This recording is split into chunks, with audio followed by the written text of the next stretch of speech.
देवीय सज्जनों,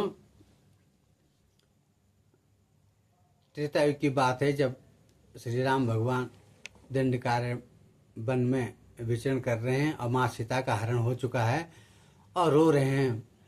तो माँ सती भी भगवान शंकर के साथ थी।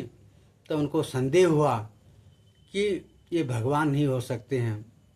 तो भगवान ने कहा, शंकर भगवान ने कहा, ये मेरे सच्चिदानंद भगवान हैं।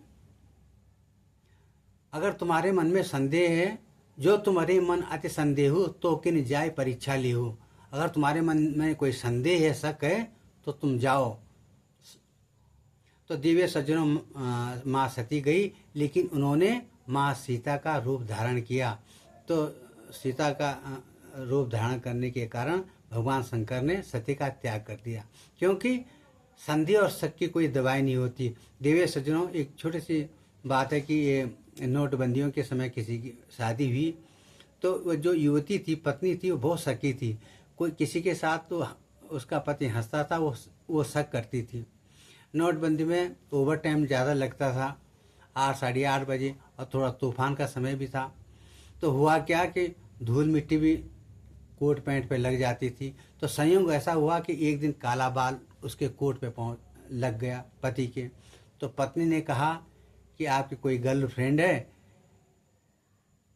कि ये काला बाल कहाँ से आया। तो पति ने कहा कि तुम्हें काला बाल ही दिख रहा है क्या, धूल मिट्टी से सना हुआ एक कोट नहीं दिख रहा है क्या? वो तो है। तो दूसरे दिन संयोग की बात देखो कि सफ़ेद बाल उस कोट पे था। दूसरे दिन भी तूफान आया था। तो फिर कहा कि किसी बुढ़िया के साथ भी आपका उठना बैठना है? पत्नी ने कहा। पति ने कहा, तुझे केवल बाल ही नजर आता है, धूल मिट्टी नहीं दिखाई दे रही है।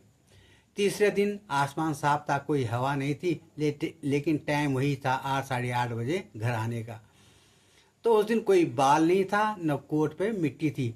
तो कहने लगे पत्नी, मुझे लगता है कि तुम्हारा किसी गंजी के साथ भी उठना बैठना है। तो दिव्य सज्जनों, संदेह और शक की कोई दवाई नहीं होती। राधे राधे, जय श्री।